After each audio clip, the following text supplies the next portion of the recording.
Okay, so yesterday I made a post on the Unity forums showing off my rail shooter game. As you see, the object will move like in like a predetermined pathway. And someone in the comments asked how I did it, so I'm just gonna make a small tutorial over here. First off, we're gonna be creating an empty object. We're gonna call this player object, and just center it really quick. Okay, so now that it's centered, we're going to be placing the object down here that we want to move. For example, we can just put in a cube, center this to 0, 0, 0, and maybe add a camera so that we can follow the object around. We're going to be doing this like at -5, 1 up, and just change this to like 20 or something so that we can look down. I'm just going to scale it up a little bit. Okay, so then of course we want to make the object move like this or something when the actual scene starts. So to do that, we're going over to Window, Sequencing, and press Timeline. We're gonna drag this one down here so that it's just like easier to work with it. Okay, so then we just create a timeline object or something. Timeline. We're just gonna be calling it Timeline for now, and we're gonna be clicking Create. The reason why I created this little empty called Timeline is so that we can animate all of our objects in one object, so that it's easy to find the animation track of everything that we want to create. Okay, so let's say that we want 2 objects to move. For example, we want to make some sort of sequence in which we need to follow someone. It's just very easy to have it all in one place, basically. Then we grab the player object and just drag it in here.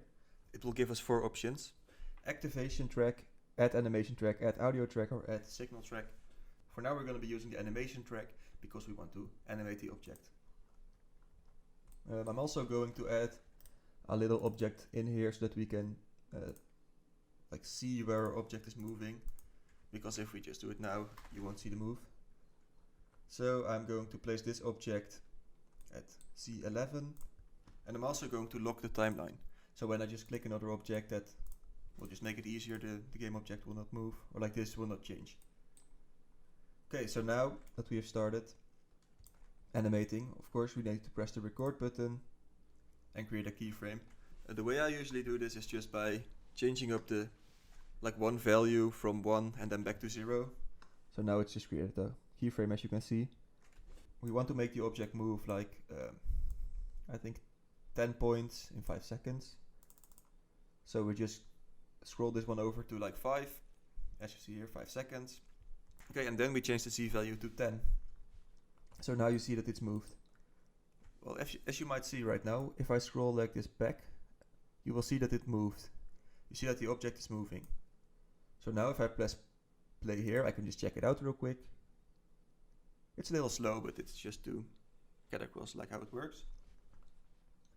And now if we press play, you will also just see it move towards it.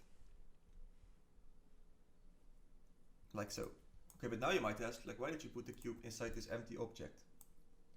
Well, once an object is placed inside of a timeline, it's stuck. So let's say that when we are playing, we want to have full control. We want to be able to move this from left to right and up and down. If we pulled in the cube and we animated the cube, this wouldn't work, because then the cube's pathway would be predetermined and it would be stuck. So if we take the empty game object, we are still able to move the objects inside of the empty object. If you can move the cube, you can make it an actual game and not just a scene that you can only just watch. So if you found this useful, yeah, please leave down a comment or a like. I hope this helped you, and good luck.